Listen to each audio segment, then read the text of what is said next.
For close to a century, palm trees have lined the seafront in Torquay in Devon, England's Riviera. But without warning, the council has suddenly cut them down.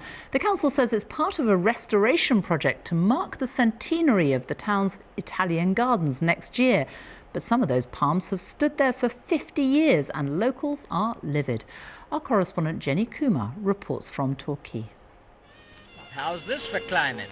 Palm trees have long been a familiar sight in Torquay.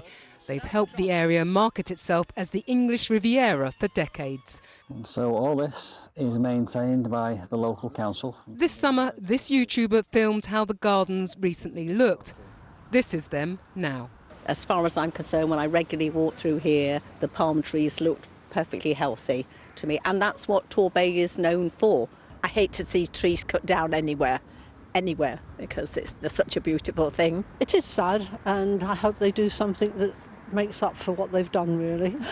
The council say the trees were old and in poor condition.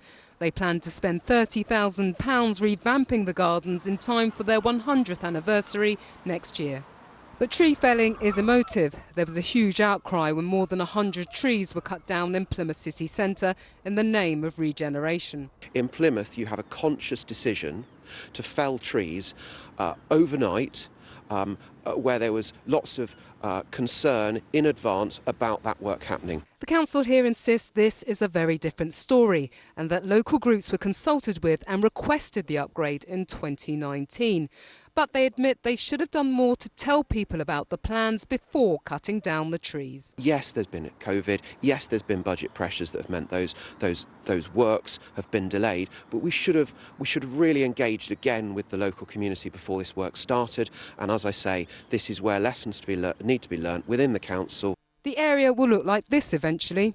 All 40 trees will be replaced and in total 100 will be planted. The council argue the current look of the site is short-term pain for long-term gain. Jenny Kumar, BBC News, Torquay.